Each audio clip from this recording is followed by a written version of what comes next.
अस्सलाम वालेकुम वरहमतुल्लाहि वबरकातुहू। आज 7th क्लास की मैथमेटिक्स एक्सरसाइज 3.2 स्टार्ट करेंगे। एक्सरसाइज 3.2 का क्वेश्चन नंबर फर्स्ट है, कहा गया without actual division separate terminating and non terminating decimal. अब टर्मिनेटिंग और नॉन टर्मिनेटिंग का आइडिया लगाने के लिए हमें कुछ रैशनल नंबर्स दिए गए हैं, जैसे कि 13/8 है, इसी तरह है 7/25,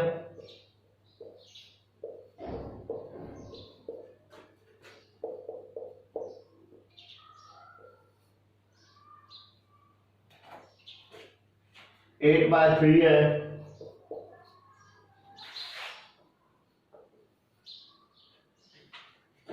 5/11 है। इस तरह से चंद हमें रैशनल नंबर्स दिए गए हैं, तो हमने डिवाइड किए बगैर ये बताना है कि इनमें से कौन से टर्मिनेटिंग है और कौन से नॉन टर्मिनेटिंग। अगर हमें टर्मिनेटिंग और नॉन टर्मिनेटिंग का पता ही नहीं होगा तो हम इसको सेपरेट तो बाद की बात। सबसे पहले तो हम ये देखेंगे कि टर्मिनेटिंग डेसिमल्स क्या होते हैं और नॉन टर्मिनेटिंग डेसिमल्स क्या होते हैं।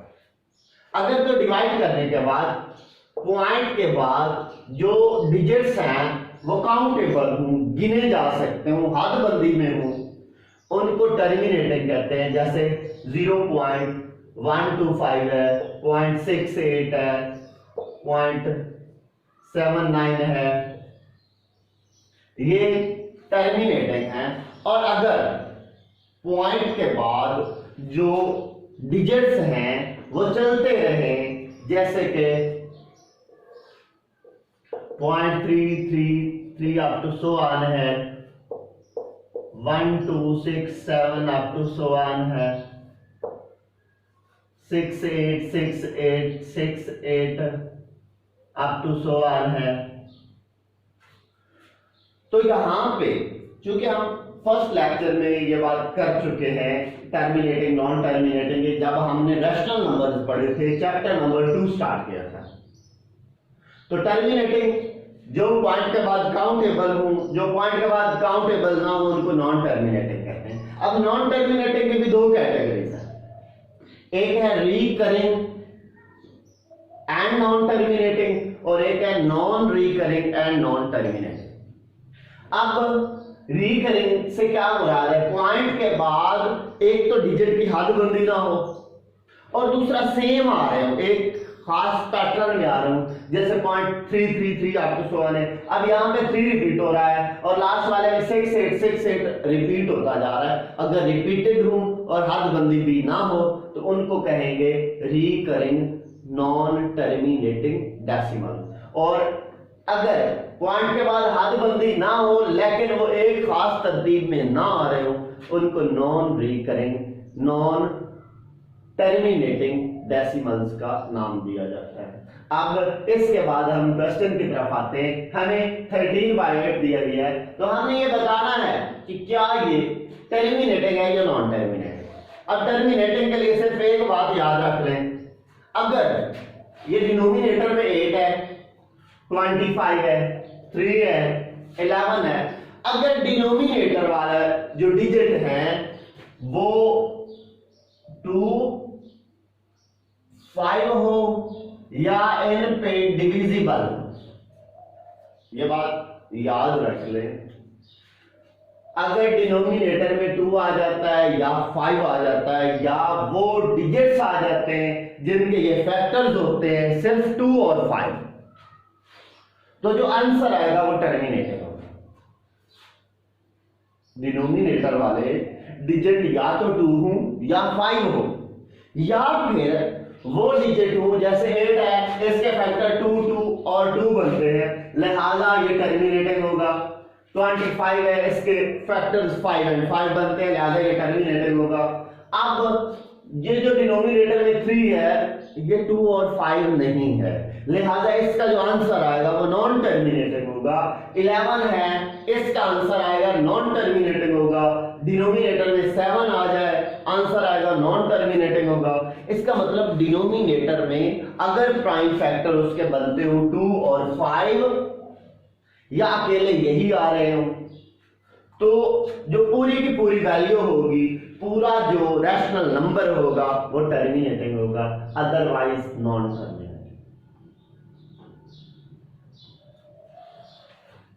तो क्वेश्चन नंबर 1 में आपने टर्मिनेटिंग और नॉन टर्मिनेटिंग को सेपरेट करना है। तो यहां पे क्वेश्चन नंबर 2 है, express the following rational numbers in terminating decimal. अब रैशनल नंबर्स कुछ दिए गए हैं, उनको टर्मिनेटिंग में कन्वर्ट करना है। अब इसका मतलब ये है कि वो पहले से टर्मिनेटिंग ही हैं, हमने उन्हें डेसिमल में कन्वर्ट करना है। हमें वो फ्रैक्शन में दिए गए होंगे, उनको डेसिमल में कन्वर्ट करना होगा। आप एक्चुअल डिवीजन से कन्वर्ट कर सकते हैं, अगर ज़बानी आपको याद हो तब भी लिखा जा सकता है। मसलन है फर्स्ट 2/100। क्वेश्चन नंबर 2 का फर्स्ट पार्ट है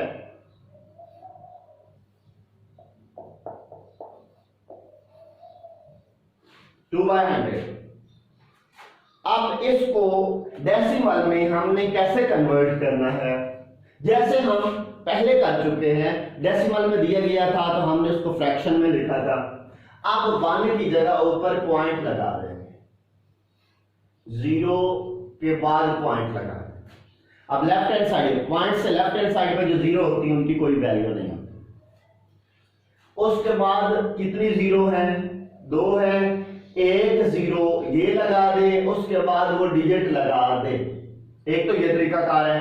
अगर ऊपर डिजिट 2 होते तो हम पॉइंट के बाद वो 2 डिजिट लगा देते। दूसरा तरीका कार ये है कि आप पहले वो डिजिट लिखें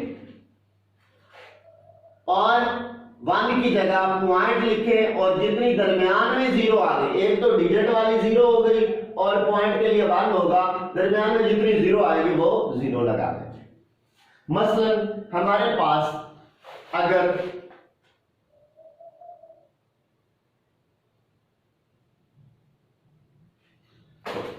नंबर आता है 97/100, ये क्वेश्चन में नहीं दिया गया, वैसे आपको समझाने के लिए लिख रहे हैं।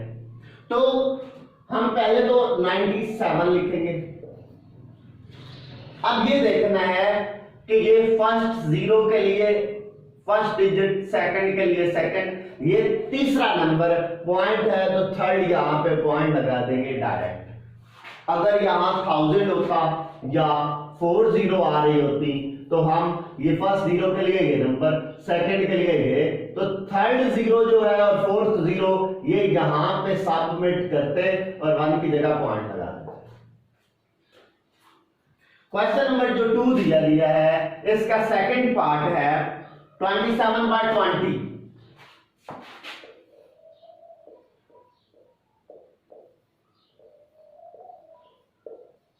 अब अगर इस तरह से नंबर हो कि हमारे पास डिनोमिनेटर में 100, 1000, 10,000, 1 लाख इस तरह से ना आ रहा हो, उसको आसान तरीका में कन्वर्ट करने के लिए डिनोमिनेटर में हमें 100 क्रिएट करना है, तो हम इसको लिख सकते हैं 27, इसको भी 5 से मल्टीप्लाई करें और इसको भी 5 से मल्टीप्लाई करें। अब 5 से मल्टीप्लाई करेंगे ऑटोमेटिकली डिनोमिनेटर में 100 हो जाएगा, ऊपर वालों को 5 से मल्टीप्लाई करें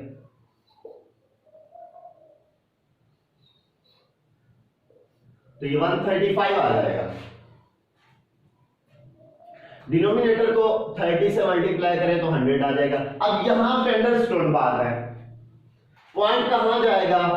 2 डिजिट के बाद लिखेंगे तो 1.35, ये है डिवाइड करने के अलावा। ये 2 डिजिट वैसे के वैसे आ गए, ये 1 यहां पे n के बाद में पॉइंट आ जाएगा, उससे आगे जितने भी डिजिट होंगे वो वैसे के वैसे लिखे जाएंगे। दूसरा तरीका कार है, आप डिवाइड करें डायरेक्ट, 27 को 20 पे डिवाइड किए, 1 पे जाएगा 20 अब बाकी हमारे पास 7 बाकी बच जाता है। यहां पे हम पॉइंट लगाएंगे और उस पॉइंट की जगह यहां अपनी तरफ से उस पॉइंट की वजह से 0 लगाएंगे। अब 20 को किससे मल्टीप्लाई करें? 3 से, तो ये 60 बनता है। यहां बाकी 10 आएगा, एक 0 और लगा दे। अब इस 0 के लिए वहां दोबारा पॉइंट नहीं लगा देना या दोबारा 0 नहीं लगा देना, तो 5 पे जाएगा तो 100 आ जाएगा। तो इस तरह से डिवाइड करके भी लिख सकते हैं और डायरेक्ट जो दूसरा मेथड समझाया है, दोनों में से जो आपको इजी लगे उस तरीके से आप इन्हें सॉल्व कर सकते हैं। अल्लाह।